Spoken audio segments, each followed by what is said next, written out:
wealth, status, power, and money. These are four of the most controversial words in the English dictionary. But why have these concepts become so important when we begin to explore how relationships are shaped in East Asia? Let me give you a quick example. In 2012, the city of Guangzhou became the backdrop of an extraordinary spectacle. A dating competition that captured the hearts and ambitions of thousands of young women across China. The reason? 11 eligible bachelors, each self-made billionaires, were on the hunt for the perfect bride. The announcement of this unique event sparked an absolute frenzy. Over 2,800 women flocked to Guangzhou, each hoping to catch the eye of one of these elusive billionaires. But the selection process was not for the faint of heart. The organizers, a high-profile matchmaking company, set stringent criteria to ensure only the most suitable candidates would make it to the final round. Not surprisingly, this attracted a lot of criticism from popular media, as hopeful participants had to be under 28 years old, meet specific height requirements, and even had to embody a particular standard of beauty. We're talking pale skin, big eyes, and a slender figure, the quote-unquote Asian standards of beauty. Once the initial screening was completed, the pool was whittled down to only 320 women. These women, from various walks of life, faced another daunting challenge. A series of tests designed to assess their cultural refinement and intelligence. They recited poetry, displayed their knowledge of geography, and even tackled questions on current affairs. The pressure, as you can guess, was immense, as each candidate sought to stand out in a crowd of equally determined and accomplished women. At the time, the event captivated the nation, and it was widely documented on social media platforms.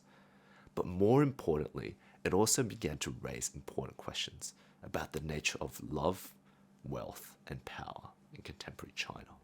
In recent years, the concept of love and relationships in East Asia has really seen a shift towards more of a transactional nature. This change is deeply rooted in the socio-economic and cultural transformations that have taken place across countries like China, Japan, and South Korea. These societies have experienced rapid modernization, economic growth, and urbanization, all of which, not surprisingly, have contributed to how we view marriage and relationships. Why is this important though? Well, as economies evolve, cultural factors also start to begin to play a significant role in shaping how the new generation view relationships and the concept of love. The emphasis on things like social status, material success, and family reputation is deeply ingrained in these societies. As a result, individuals often feel pressure to choose partners who can enhance their social standing and meet societal expectations. In China, there's a very famous concept of face, or minzi, which is central to a lot of social interactions. Maintaining face involves preserving one's social reputation and status, which in turn influences how individuals make decisions when dealing with marriage and relationships. For many, marrying into a financially successful partner is a way to gain reputation or to maintain face.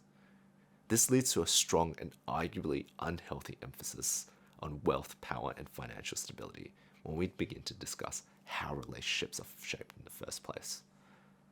To highlight how important this concept of saving face is, let me give you an example. In the heart of bustling cities like Shanghai and Beijing, beneath the sleek glass skyscrapers and neon lights, lies a very unique phenomenon known as marriage markets. Now, bear with me here.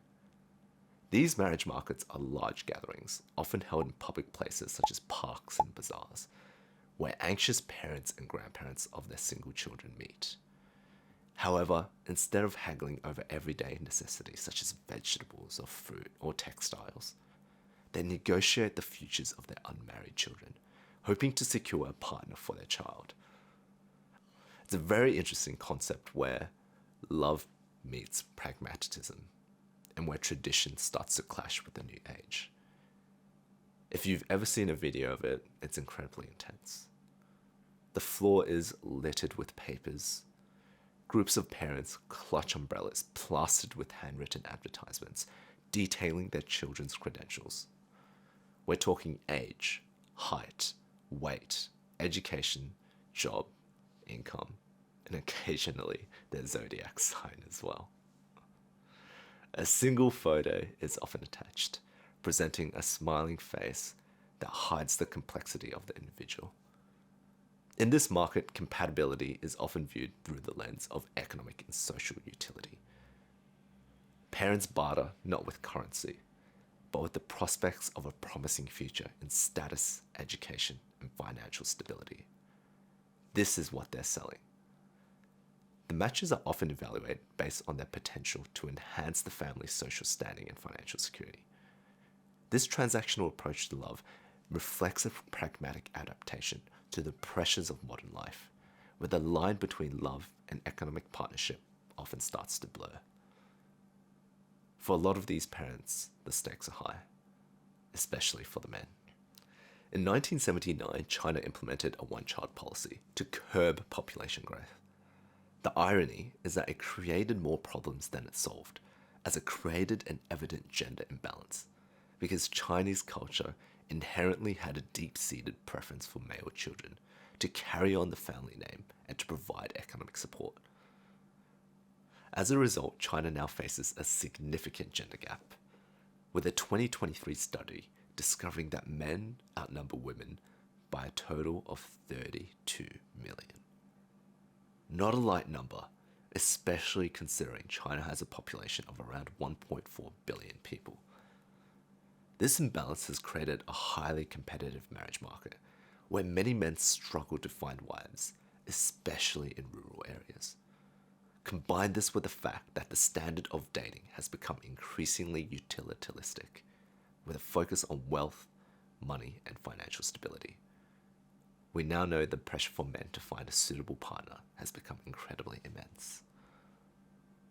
I was reading an article on the internet the other day which really points the needle towards a key message. A user on Reddit asked, "What is it like being a single bachelor in China, knowing that men outnumber women by 34 million?" The top comment reads, "Mainland Chinese male here. Based on the experience from me and my friends, if you are not born in a rich family, finding a girlfriend becomes really hard if you fail to do so in high school or college, when most girls don't care that much about wealth. Afterwards, girls start to work and pay their own checks by themselves, and they start to realize how harsh life can be without money, and on the other hand, how easy life could be if they were to marry rich. A common rule is that the male needs to own an apartment and a car before marriage, and to put it into context, a 3-bedroom apartment in a major city of China would set you back around $500,000. It's sad to see that there's such strong societal pressures to equate financial assets with marital suitability, and it's not uncommon for families to absolutely exhaust their life savings just to help their sons meet these expectations. Another comment from a female perspective mentioned, "As a young Chinese woman who's lived there for the first 18 years of my life, I can say with confidence that things are pretty grim for the boys and girls back home. Men are expected to possess a substantial amount of wealth in order for them to even consider marriage and family. This in turn, in my opinion, perpetuates the misogynist notion of women being commodities because the rich guy always gets the girl." Now, in full transparency, this was over 10 years ago, but the key message still stands. Materialistic utility and financial stability remain the top priorities when searching for a romantic partner. And for many of the families attending these marriage markets, they fear their children will become just another number in the bare branches generation. Those who will never find a partner, never marry, and never bear children. If you look beyond the surface, there lies a very deep-seated fear. The fear of failure, of loneliness, of not living up to societal norms. For many parents, the market is a last-ditch effort to fulfill a duty they feel obliged towards. a duty to ensure their child is not left behind in a society that prizes connections and family legacies. It's no surprise here that these marriage markets have garnered a lot of criticism from popular media worldwide. In a terrible way, it strips the individuality of a human being into mere credentials. It removes the genuine emotional connection you build through the process of getting to know someone. Many argue that this approach highlights the loss of authenticity and vulnerability in love and relationships, really undermining who we are as human beings. And for a lot of these children, they don't have a choice. Not only is there such strong societal pressures to conform, but the cultural norm in China is to respect the decisions of your parents, even at the cost of your own individuality. The concept of material marriages is not unique to China. In South Korea, the concept of chaebol families, large, wealthy conglomerates, exerts a strong influence on societal values. Many individuals aspire to marry rich into such families to gain a level of social prestige and financial security. And this aspiration is often reflected in popular media such as K-dramas, which frequently depict relationships involving wealthy, powerful families. The idea of utilitarianistic marriages is also deeply embedded in South Korean culture, where many young people dream of marrying into these affluent families to gain social prestige and financial security. There's an incredibly popular K-drama I watched back in the day called The Heirs, which portrays the life of high school students from elite backgrounds. The storyline follows a young financially struggling girl who becomes romantically involved with the heir of a major conglomerate. This type of genre is not unique to that show, and these dramas have captivated audiences time and time again, because they resonate with real-life societal dynamics, where the allure of wealth and status can often overshadow personal compatibility. We know social media loves to glamorize the portrayal of chaebol life, and in a way, as the audience, we're fascinated by it. Beyond that as well, for the everyday millennial and Gen Z, the rise of technology and modern dating apps has further contributed to the transactional nature of love. In Western countries, dating apps such as Tinder, Hinge, and Bumble dominate the market. But in East Asian countries like China, Tantan and Momo are growing increasingly popular amongst the new generation. Whilst convenient and accessible, cultural norms have emphasized superficial criteria in these apps, where individuals are encouraged to portray a certain image and status when seeking a partner. You can see this across East Asian social media, where men love to flex their cars, their watches, and grand items, where women, on the other hand, appeal to a certain standard of socially inclined beauty, with clear pale skin and material items that support their social status. We're talking designer luxury bags, high-end fine dining, and dresses worth thousands of dollars. What's crazy is that these dating apps like Tantan and Momo even allow users to filter potential matches based on income, education, and occupation, because it recognizes the market demand for dating within and above your social status. It doesn't help that the detachment of online dating can foster a culture of disposability, where individuals are prioritizing material status and utility over long-term compatibility.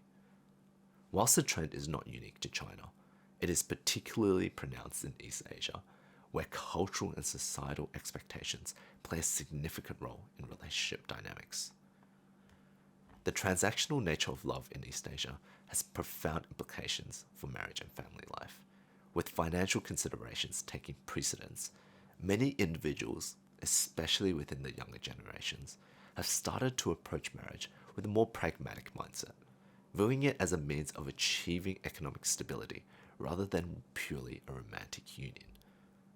This pragmatic approach can lead to what some describe as companionship marriages, where partners focus on mutual support and shared goals rather than love.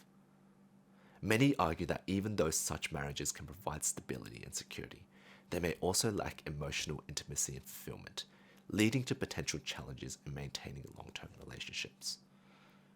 In Japan, for example, the phenomenon of sexless marriages has gained attention, with many couples reporting a lack of physical intimacy in their relationships.